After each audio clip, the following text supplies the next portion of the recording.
साहब ये पाकिस्तान तो बिल्कुल जिसको बोलते हैं ना अंग्रेजी में कॉक अ हुप, वो तो भाई 7वें आसमान पर है। कह रहा कि साहब हम तो देखो सुपर पावर बन गए, हम तो मीडिएशन कर रहे हैं।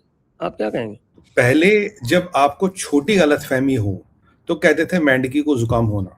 हाँ, हाँ। अब जब मतलब इतनी बड़ी गलतफहमी हो, इतनी बड़ा गलतफहमी हो, इसको कहते हैं कि घर में नहीं दाने अम्मा चली बुलाने। इसको कहते हैं मोपेड में पेट्रोल डालने के पैसे नहीं, फरारी का कोटेशन लेने चला। ये फरारी का कोटेशन लेने गए। फरारी वाले को कह रहा रुक, रिक्शा वाले के पैसे दे, कोटेशन बताइए कौन कौन सा कलर है तेरे पास, मैं लूंगा। कह रहा भाई साहब मोपेड का क्या हुआ? कहता भाई तेल के पैसे नहीं है। अबे पाकिस्तानी हो, धरती पे बोझ हो तुम नजस हो, तुम्हारी औकात तेल भरवाने की नहीं। पेट्रोल पंप बिखरे खत्म हुए पड़े हैं, पेट्रोल पंपों में तेल नहीं, बेटियां तुमने चीनियों को बेच दी, दुनिया भर के कर्जे में डूबे। और दूसरी बात, ये जो ईरान के मुल्ला मौलाना को कल मैं सुन रहा था, कह रहा ये तो गुलाम है। भाई गुलाम केवल गुलामी कर सकता, गुलाम रक्षा नहीं कर सकता। गुलाम और कोई काम, गुलाम का काम है पैर दबाओ, जूते साफ करो। मतलब हिंदू रहे नहीं तुम, मुसलमान बन नहीं पाए, मुसलमानों में भी तुम्हें लास्ट फिरके में फिट कर दिया, अजनी आओ तो वैसे ही हो। तो तुम्हें क्या मतलब, तुम्हें क्या भैया? अब मेंढकी को जुकाम होना भी मुझे वही लग रहा है, इसलिए मैंने कहा मोपेड के पेट्रोल के वजह से फरारी का कोटेशन लेने चले। भैया तुम्हारी औकात है क्या? तुम हो कौन? तुम्हें तो कोई मानने को तैयार ही नहीं। तुम तो वो हो, दूध में अगर मैं तुम्हें मक्खी कहूं वो मक्खी का अपमान होगा, इसलिए दूध में मक्खी भी नहीं कहूंगा तुम्हें। तुम दूध में मक्खी भी नहीं हो, वो भी मक्खी का अपमान होगा। तुम वो हो जैसे रेगिस्तान में उड़ता हुआ धूल का कण। जब रेगिस्तान में डस्ट वो स्टॉर्म आती, वहां उनमें से एक कण हो। तुम्हें क्या लगता है तुम जियोपॉलिटिक्स में हो क्या? तुम्हें ऐसा गुमान, ऐसी गलतफहमियां कैसे हो रही है? क्या मिलता है राशन में तुम्हारे? अफीम भी मिलती है क्या साथ में, जो खा सूंघ रखी है? पूरी जनता को अफीम नहीं, सुंघा रखी। आजकल राशन में पेट्रोल मिलता है सर। सर पेट्रोल तो कहाँ मिलता है? उसके लिए तो किसी का निपटाना पड़ता है, उसका खुद ले यूज कर दो। पेट्रोल कहाँ मिलता है राशन में? आजकल तो बेचारों को ऐसी हालत हो गई है, ना पानी ना पेट्रोल ना फसल, हवा पानी भी हम बंद करने वाले। और ये जो इनकी फजीयत हुई है, तो इन्होंने तो, ईरान ने तो कहते भैया तुम निकलो, हमें तुमसे कोई बात ही नहीं करनी, तुम्हारी औकात ही नहीं है। तुम मतलब किस मुंह से आ जाते हो? आपको पता है इनका क्या हाल है? इनका वो हाल है जैसे कहते हैं ना बेगानी शादी में अब्दुल्ला दीवाना। कहीं भी मुसलमानों वाला लफड़ा घुस जाता, हम पाकिस्तान है जनाब, हम तो ये कर देंगे, हम तो उम्मत के ये।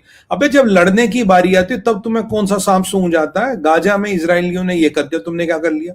अभी तुम्हारे पार्टनर सऊदी पे अटैक हो रहा, तुमने क्या कर लिया? सऊदियों ने जो कल तुम्हें कहा, परसों तुम्हें कहा, तुम्हें तेल क्यों डल गया? सऊदियों ने मीडिया में एक इंटरव्यू डलवाया, उन्होंने कहा भाई देखो ऐसा है, अगर हम ईरान के खिलाफ लड़ेंगे हमें तो टेंशन ही नहीं, हम तो पाकिस्तान के साथ मिलिट्री पैक्ट रिवोक करेंगे, पाकिस्तान को बोल देंगे मोर्चा खोल। उसने पूछा भाई अगर आप पे ईरानी भारी पड़ गए तो? कह रहा कोई बात नहीं, हमारे पास तो पाकिस्तान का न्यूक्लियर अम्ब्रेला है ना, तो फिर पाकिस्तान को बोलेंगे जाके बम डाल ईरान पे। मतलब पाकिस्तान और ईरान ऐसे लगा, यहाँ पे बम डाल, रेडिएशन यहाँ भी आएगा। अब सोचिए, मतलब मरने मारने वाला काम हो, मरने कटने वाला काम हो, उसके लिए पाकिस्तानी, जब ऐश करनी हो तब सऊदी। तो तुम तो इस मौत से बचना चाहते हो। देखो पाकिस्तानियों, तुम्हारी हालत मैं बताता हूं। भारत तुम्हें ठोकने के चक्कर में है, अफगानियों ने तुम्हारा नूर खान फिर ठोक दिया, ठीक है। चाइना तुम्हें कुत्ते को नहीं पूछता, भरोसा हट गया। ईरान से पंगे लोगे, वो तुम्हें सबसे ज्यादा ठोकेंगे। कारण क्या है? कारण ये है, देखो कतर यूएई किसी इधर उधर किसी को ठोकेंगे तो वहां अमेरिका आ जाएगा, नेटो आ जाएगा, इजराइल आ जाएगा, कोई ना कोई आएगा बदला लेने। अब तुम ऐसे बली के बकरे हो, अगर आज पाकिस्तान को पूरा भी ठोक दिया, अफगानियों ने तुम्हें ठोक दिया, कौन अमेरिका बचाने आ रहा? कौन चाइना, कौन रशिया को? किसके बाप का क्या जाएगा जब तुम ठोकोगे? तो तुम्हारी परिस्थिति वो है। और डोनाल्ड ट्रंप क्या बोले? बोले बेटा मेरा ईरान वाला काम होने दे, तुम्हें देख लूंगा। तुलसी गब्बार्ड ने क्या बोला? भाई साहब हमारे देश के लिए न्यूक्लियर थ्रेट बन चुका पाकिस्तान, न्यूक्लियर थ्रेट है पाकिस्तान, इनको निपटाना पड़ेगा। इजरायली कह रहे ठीक है बेटा जरा यहां से निपटने दो, तुम्हें देखते, तुमने बहुत उल्टे सीधे काम कर लिया। मतलब दुनिया में कौन ऐसा देश है जो तुम्हें पालना चाहता, और कौन ऐसा देश है जो तुम्हें खत्म नहीं करना चाहता? कौन ऐसा देश है जिससे तुमने कर्जा नहीं लिया? कौन सा ऐसा देश है जिसको तुमने बेवकूफ नहीं बनाया? और अब भी अगर तुम्हें लगता है कि तुम कहीं हो, तो भैया अपने शाहबाज का भी इलाज कराओ, मुल्ला मुनीर का भी इलाज कराओ, अपने विदेश मंत्री का भी इलाज कराओ। और सबसे अच्छी बात मुझे ये लगी, ईरानियों ने कहा जी हमने ट्रंप का प्रपोजल रिजेक्ट कर दिया। कोई बात नहीं, उनका अपनी मर्जी कर दिया। इशाक डार ट्वीट करना, टाइगर अभी जिंदा है, नहीं अभी नहीं हुआ।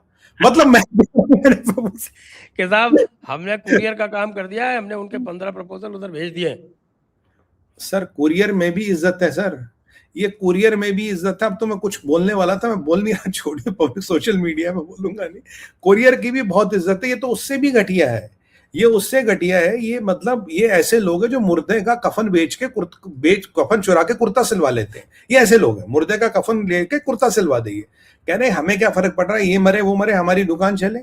और ये वही पाकिस्तानी है ना, याद कीजिए जब पहली बार ईरान के साथ पंगा हुआ था इजराइल का, मुल्ला मुनीर गया था सबको गड़िया बांट के, थे तेरे लिए गड़ी लाया हूं, जिस जिसको गड़ी दे गया वही वही ठोक दिया इसराइलियों ने, उसी उसी को वही ठोक दिया।